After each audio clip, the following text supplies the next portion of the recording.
Hey there, amazing souls. Today's video is something special. Dr. Gabor Maté shared his insightful talk on suffering and the profound healing potential that resides within each of us. In this video, he's going to talk about how we can rise above our pain, find our own healing superpower, and make life a bit brighter. So let's begin.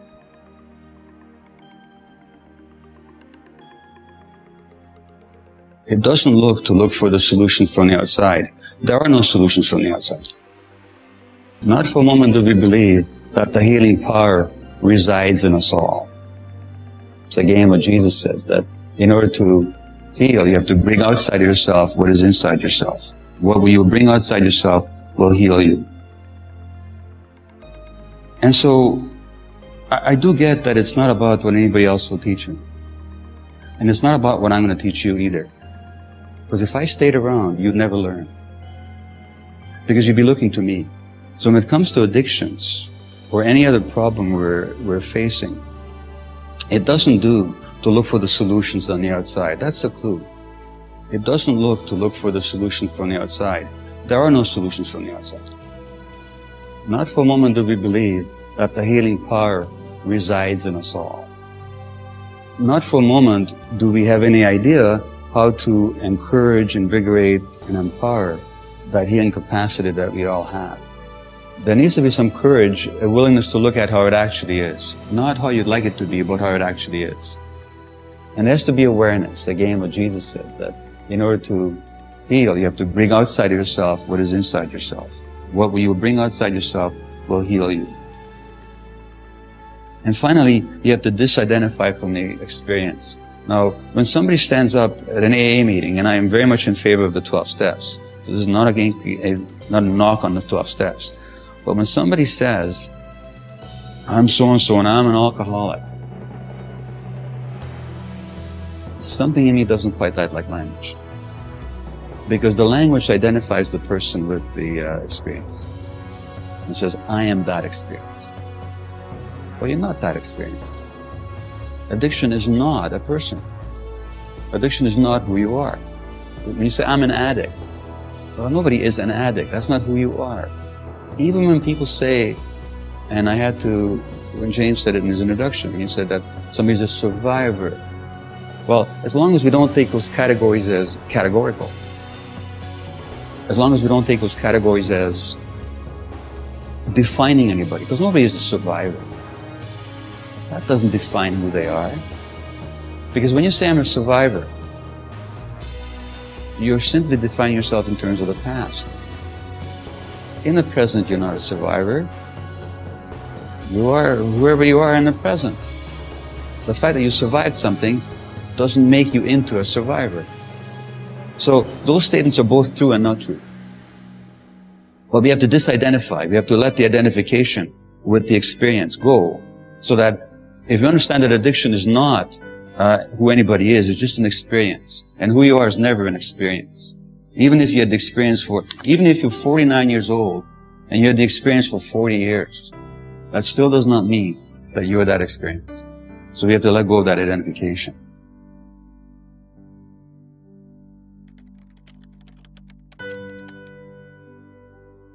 Suffering is not because of the pain we experience, but because of our refusal to accept the pain. And I just really got that very clearly, very recently.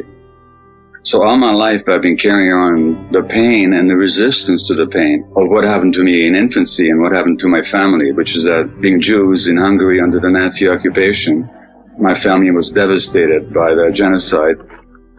My grandparents were killed in Auschwitz. My mother and I spent my first year of my life under Nazi occupation, under conditions of privation and terror. I was sick. I was hungry. I was separated from my mother as a 1-year-old. And all that left a deep imprint in my brain and in my mind and in my body. So based on that childhood infant travail, I'd always been convinced that some light had been killed inside me that will never open up. The light of unity, the light of love, the light of presence, you know? I could talk about it, I could teach about it, I could help others, but I would never get there myself. I was talking to a friend of mine, and he said, you, Gabor, have always had this loyalty to your grandparents who were killed in Auschwitz and to all the suffering in the world. And you've always made yourself believe that if for you to be happy or to experience joy is to betray all that suffering. And I was talking to somebody else, and she said to me, you can't give the Nazis that victory, that they killed the light in you. You can't give that to them. And it really hurts, you know. All that stuff really hurts. But what creates the trauma is not that something hurts, but that we don't know how to be with that pain. So we build all these defenses against it. We close our hearts. We try and do too much to fix things. We take on too much responsibility. Or we deny responsibility altogether. But we try and protect ourselves from the hurt of it.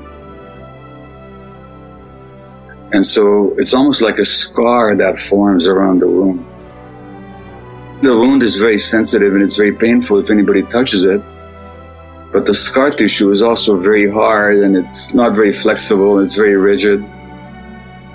So it's almost like trauma is a combination of a sensitive wound that if somebody touches it, it just triggers you and you hurt like crazy. Or if they touch scar tissue, there's no feeling there, there's hardness, there's no flexibility. So trauma is not what happened to you. Trauma is the wound that you sustained. That's a good thing. Because if trauma was what happened to me when I was a year old, but if trauma is a wound that I sustained, wounds can be healed at any time. And if you look at the essence of trauma, it's a disconnection from the self. And so when you didn't experience affirmation and love, you were just disconnected from yourself. That's all. So that self-affirmation, that love, that can be reconnected with because it was never lost. It was just covered up by this wound and this scar. So airy-fairy as it might sound, the work is really to reconnect with one's true self and to heal the wound. And that can be done for anybody who opens themselves to it. It can't be done for people who don't realize they're wounded. And the nature of this society is to give us so many distractions from ourselves. And so many people are so uncomfortable to spend even a moment with themselves. And I know that for myself, the urge to check the cell phone every minute, or if I have a free minute to Google something. This society is built on filling people's emptiness from the outside, which can never be done. And that's why it's also addictive. Because so many of us grow up with that emptiness, and then we need to fill it with our activities and our acquisitions and our relationships and our beliefs and our ideologies, rather than saying, okay, there's emptiness here. What does that feel like? And what is that all about? So healing does require the willingness to really experience oneself with the way one really is, in the body and in the mind and in the heart. I'm not interested in hope. I don't know what's going to happen. What I do know is that I'm here now and you're here now.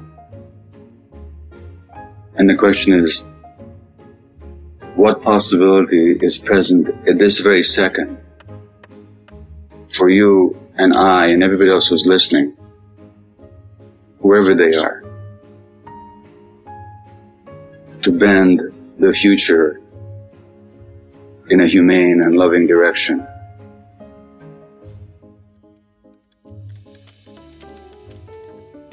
How we perceive ourselves as being held by the world is very much reflective of how we were held in the beginning. What were the capabilities, degree of presence, awareness, self-knowledge, attunement, lack of stress of our earliest caregivers. So this situation, well, the world is not holding us the way we've managed it so far, is actually an opportunity for all of us to feel into what it was like, to how we were held at the very beginnings. And then I know that the panic, for example, I experienced has nothing to do with writing a book and whether or not can I really do this or not. I mean, that's a good question, but it's no cause for panic. It's a memory that goes back to my very beginnings. And as I was writing this book, I was rereading my mother's diary. I'm not going to go into how I found it or so on, but my mother kept a diary in my first year and a half of life. Very intermittent diary, because we were Jews living under the Nazis in Hungary, so she didn't get her chance to write very much. And I've talked about some of this publicly already. There was the time where she had to give me to a stranger in the street, didn't see me for 6 weeks. Well, that would be a cause for panic for me, and she did that to save my life. So some of that panic is showing up for me now. But you know, there was something I didn't realize. I was reading her diary, and when I was 3 weeks old, she talks about how I was crying from 12:30 in the morning till 2 o'clock till she finally fed me. Because you see, the doctor's advice in those days was that you don't feed the baby when he wants to be fed. You feed him on schedule. And Dr. Spock, the great Benjamin Spock, who wrote his book on child parenting 2 years after I was born, but even he advised mothers against giving in to the tyranny of the infant, as he called it, who wanted to be picked up at night. Now, actually, Spock did suggest feeding the baby when the baby wanted to be fed. But in terms of not picking him up when he was being fed and he's crying, he said, no, don't give in to the tyranny of the infant. Just say goodnight quietly and walk out of the room. But what's it like for a small infant to be left alone in the dark when every animal and all Aboriginal peoples hold their babies all the time? And this was done by loving mothers all over the world, because that was the doctor's advice, and sometimes still is the doctor's advice. That's a state of panic. And it's what D.W. Winnicott, the British child psychiatrist, called primitive agony. So some of us may be experiencing some of that primitive agony because of the crises that are upon us right now. That's an opportunity to get into the present. That's an opportunity to realize, oh, this is not about what it's about. This is actually about something that probably happened to me a long time before, and I've been carrying it all my life. So here's an opportunity to get in touch with it, to see it for what it is, not to let it control me, not to let it get me down, but to create the awareness around it that can hold it. And from that point of view, I'll end with this, but I'll end with a citation which by one of the teachers that I follow, called A.H. Almas, known to many of you. And he said that the most difficult things, the most problematic situations in your life are also the most compassionate, because they lead you to what's not working. They get you to see what is not aligned in your life. And from that point of view, we can look upon this virus,